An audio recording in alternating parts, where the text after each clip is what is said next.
I just remember feeling this massive sense of despair. And my entire life, and this is probably the long-winded answer to the first question that you gave me, changed with one 5-second decision. And now what my job is I teach people around the world the power and the science behind making 5-second decisions. And if you are paying attention, you will start to notice that there's a 5-second window for all of us.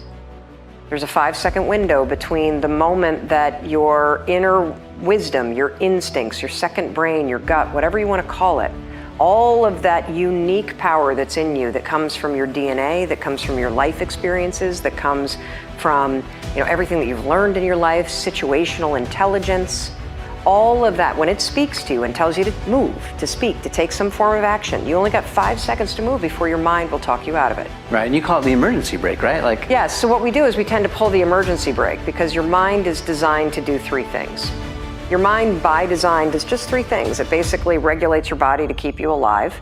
It also, when you're sleeping, half of your mind shuts down and the other half catalogs everything that happened to you today so you can have memories.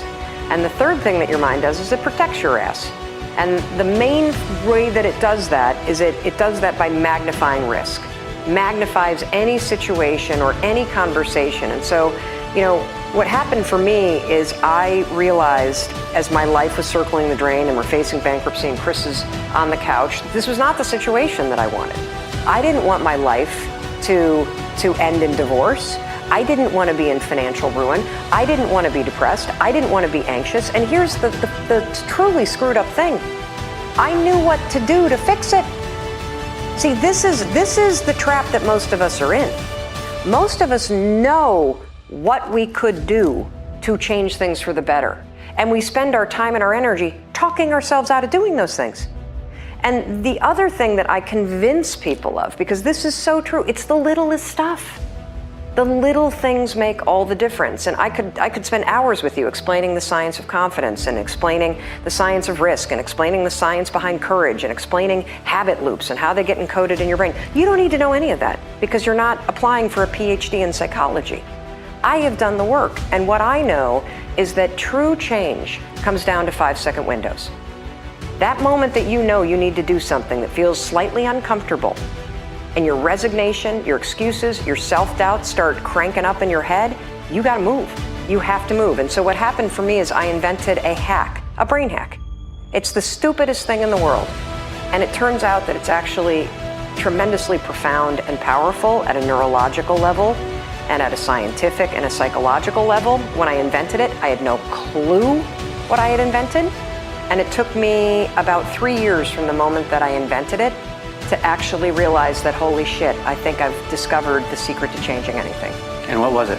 So I called it the 5-second rule because I never intended to talk about it. It was a cheat to beat the alarm clock. Here's how it goes. The alarm rings in the morning. Most of us don't want to get out of bed, right? But we know we should. So I would go 5, 4, 3, 2, 1.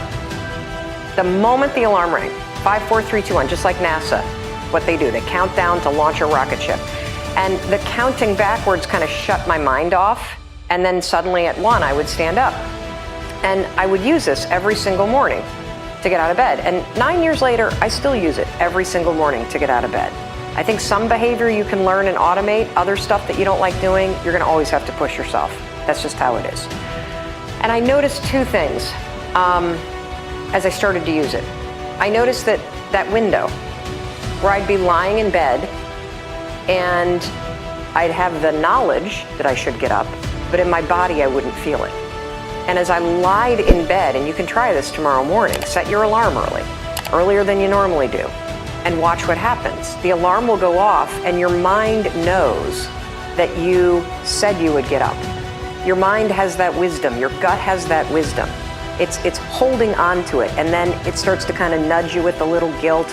And then what'll happen is all of a sudden you'll start talking yourself out of doing the thing you said you would do.